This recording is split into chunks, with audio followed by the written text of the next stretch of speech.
আসসালামু আলাইকুম ওয়া রাহমাতুল্লাহি ওয়া বারাকাতুহু। ওয়া আলাইকুম আসসালাম ওয়া রাহমাতুল্লাহি ওয়া বারাকাতুহু। ইন্নাল হামদুলিল্লাহ ওয়াসসালাতু ওয়াসসালামু আলা রাসূলিল্লাহ। সকল প্রশংসা আল্লাহ তাআলার জন্য, যে আল্লাহ রাব্বুল আলামিন আমাদেরকে দারুল কোরআন সালাফিয়া মাদ্রাসার বার্ষিক পরীক্ষা শেষ করে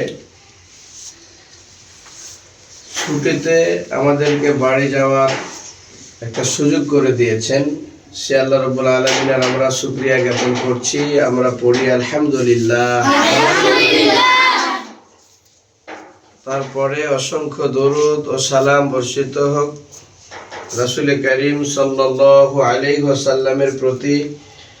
আমরা সবাই পড়ি সাল্লাল্লাহু আলাইহি ওয়াসাল্লাম।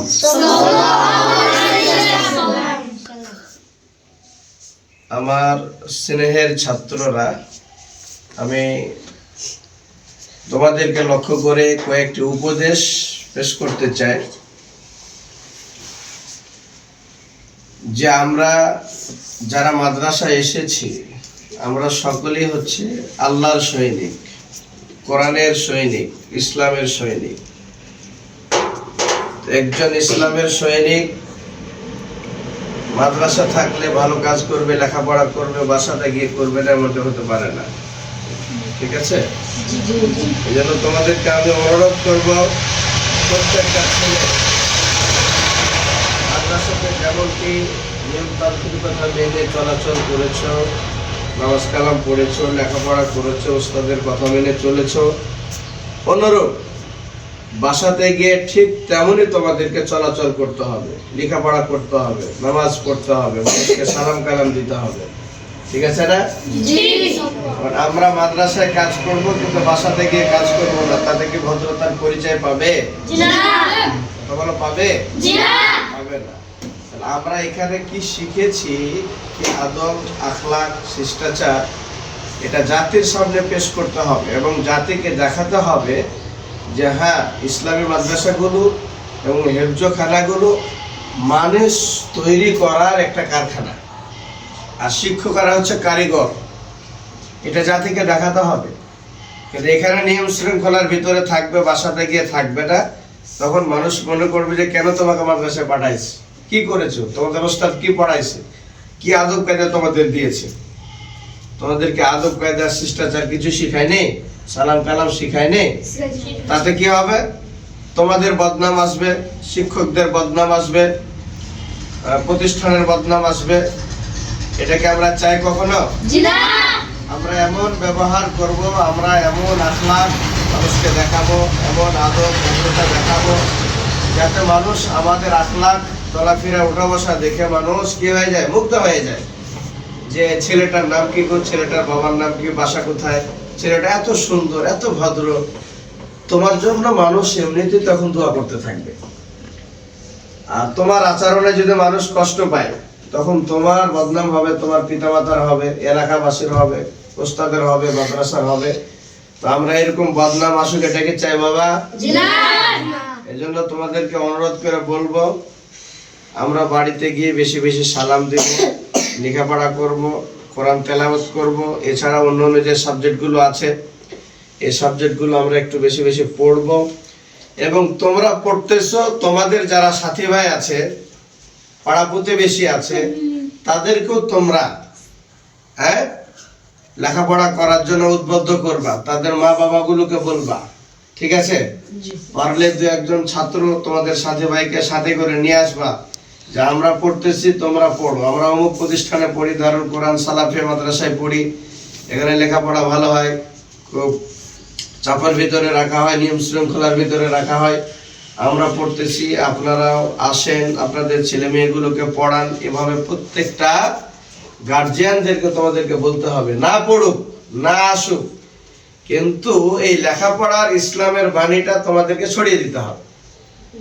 5টা ছেলেকে বললে যে 5 জনই পড়বে, এমন থেকে আছে?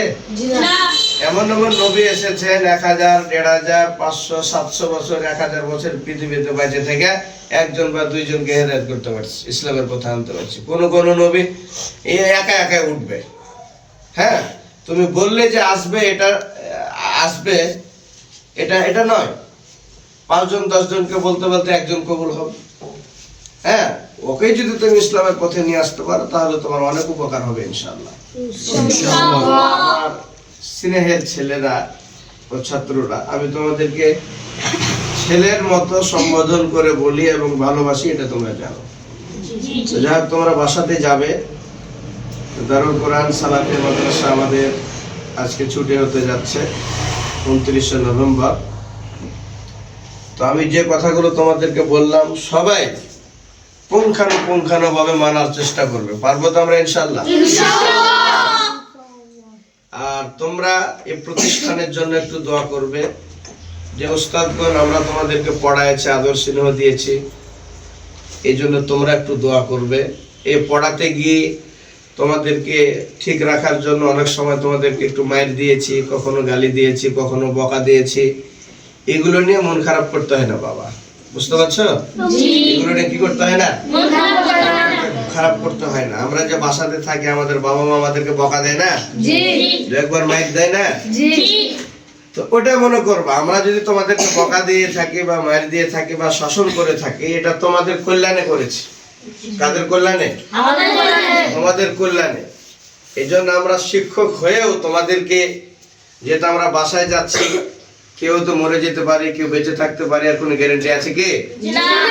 সেক্ষেত্রে আমরা শিক্ষক হয়েও তোমাদের কাছে আমরা ক্ষমা প্রার্থী। যদি তোমরা আমাদের আচরণে, চলাফেরায়, উঠা বসায়, শাসন কার্যে যদি ভুল ত্রুটি পেয়ে থাকো, কষ্ট পেয়ে থাকো, তোমরা আমাদেরকে ক্ষমা করে দেবে। তোমরা ছাত্র মানুষ, ছেলে মানুষ, আমাদের ছেলের মতো। তোমাদের আচরণে যদি আমরা কোনোভাবে কোনো কষ্ট পেয়ে থাকি, দুঃখ পেয়ে থাকি, আমরা তোমাদেরকে ক্ষমা করে দিলাম। হ্যাঁ, এর মধ্যে দিয়ে আমাদেরকে চলাফেরা করতে হবে, সঠিক নিয়মে মাদ্রাসা আসতে হবে, যেতে হবে। তো আজকে তোমাদের আমি ছুটি ঘোষণা করছি, যেহেতু আজকে আমরা তো প্রতিষ্ঠান ছুটি দিচ্ছি। আমাদের ছুটিটা মানে ঘোষিত হবে আগামীকাল থেকে। তাহলে আগামীকাল কি বার? রবিবার, মানে 30 তারিখ। তাহলে 30 তারিখ থেকে নিয়ে 8 তারিখ পর্যন্ত তোমাদের ছুটি। 8 তারিখ, মোটামুটি 8-9 দিন, বছরের শেষ ছুটি। এরপরে তোমাদেরকে মাসিক ছুটি দিতে চেয়েছিলাম, 2-3 মাস থেকে দেয় নাই। হ্যাঁ, এই জন্য 2-1 দিন ছুটি তোমাদের একটু ধরায় দিলাম। এরপরে এই 8 থেকে 9 দিন ছুটি খাওয়ার পরে আবার কেউ বলতে পারবে না যে ওস্তাদজি আমার 1 দিন ছুটি লাগবে বা 2 দিন ছুটি লাগবে, পেট ব্যথা, মাথা ব্যথা, তাতে এই সমস্যা, তা আব্বু মনে করছে, আম্মু নিষেধ করছে, আজকে যেতে কালকে যেতে বলছে। এগুলো কথা কিন্তু চলবে না।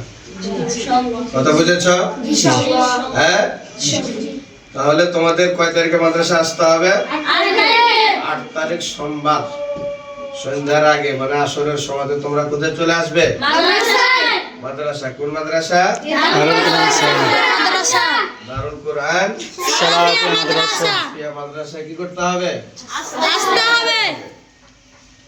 এই মাদ্রাসা আসতে লেগে যদি কেউ সমস্যা করে, না আসে, তাহলে তার দণ্ডবিধি জরিমানা হচ্ছে প্রথম দিন 200 টাকা করে। প্রথম দিন কয়শো? 200 টাকা। তারপর থেকে যতদিন যাবে 100 করে। ঠিক আছে? একটা কথা আছে যে হাকিম নড়াচড়া করে কিন্তু হুকুম নড়ে না। যা বললাম এতটুকুই, এর বিকল্প পথ কোনো হবে না। কোনো রাস্তা নেই, কোনো ঘাট নেই ছুটি চাওয়ার, আম্মুকে দিয়ে ফোন করা, আব্বুকে দিয়ে ফোন করার কোনো রাস্তাঘাট নেই। নির্দিষ্ট টাইমে মাদ্রাসা আসতে হবে। কারো যদি আর্জেন্ট প্রয়োজন হয়, মাদ্রাসাতে এসে ওস্তাদের সাথে কথা বলে পরামর্শ করে প্রয়োজনে বাসায় যাওয়া। কথা বুঝতে পেরেছি? কিন্তু নির্দিষ্ট টাইমে ইনশাআল্লাহ সবাইকে আসতে হবে। পারবে তো ইনশাআল্লাহ? এই তোমাদের কাছে আমাদের লাস্ট আবেদন, বাসায় যখন যাবা তোমাদের জিনিসপত্র যা কিছু আছে সব কিছু নিজের দায়িত্বে, নিজের ট্রাঙ্কে বা বিভিন্ন জায়গায় তোমরা সেভে রাখবা। অনেক কিছু তোমরা হারিয়ে ফেলো, কলম, খাতা, রেহেল, এটা সেটা, এরপরে আবার খুঁজে পাও না, তোমার আম্মুরা এসে বলে। তো নিজের জিনিস নিজে কি করবা? সংরক্ষণ করবা। নিজেকে সংরক্ষণ করে রেখে যেতে হবে, আবার এসে যেন সেটা পাও। একটা জিনিস যদি হারিয়ে দাও, তো এই জিনিসটা কিনতে টাকা লাগে না? জি তোমার আব্বা আম্মু কত কষ্ট করে তোমাদেরকে সে ব্যবস্থা করে দিচ্ছে। তো এইগুলো যদি তোমরা নষ্ট করো, পাঞ্জাবি, পায়জামা, বই, কলম, খাতা, এটা সেটা, তাহলে এটা খারাপ না? জি হ্যাঁ। জি তো এই জন্য এই জিনিসগুলো তোমরা সবাই কি করবা? নিরাপদে রাখবা, ভালো করে রাখবা, সংরক্ষণ করে রাখবা। আল্লাহ আমাদের সকলকে এখানে যাহা কিছু আলোচনা হলো তা মান্য করার, মেনে চলার এবং ভালো করে লেখাপড়া করার তৌফিক এনায়েত করুন। আল্লাহুম্মা আমিন। আমি পরিশেষে তোমাদের জন্য আল্লাহর কাছে দোয়া করছি, আল্লাহ এই দারুল কোরআন সালাফিয়া মাদ্রাসায় যারা দ্বীনে ইলম শিক্ষা করতে এসেছে, কোরআন শিখতে যারা এসেছে, আল্লাহ তুমি তাদের প্রত্যেককে কবুল করে নাও। আল্লাহ তুমি তাদের সকলকে কোরআনের খাদেম বানাও। আল্লাহ তুমি তাদের সকলকে কোরআনের একজন ধারক ও বাহক হিসাবে গ্রহণ করো। তুমি তাদের সিনাকে, বক্ষকে আল্লাহ তাআলা ইসলামের আলো দিয়ে প্রশস্ত করে দাও। আল্লাহ সর্বোপরি বলি, আল্লাহ তুমি প্রত্যেকটা আমার এই স্নেহের সন্তানগুলোকে কোরআনের হাফেজ হিসাবে কবুল করে নাও। আল্লাহ তোমার কাছে এই দোয়া, এই দরখাস্ত পেশ করে আজকের লাইভ শেষ করছি। এছাড়াও সারা বাংলার আনাচে কানাচে যারা আছেন, বিভিন্ন গার্জিয়ানদের দৃষ্টি আকর্ষণ করছি, আপনারা আপনাদের ছেলে মেয়েগুলোকে ধর্মীয় শিক্ষা প্রয়োগের জন্য প্রচেষ্টা চালান।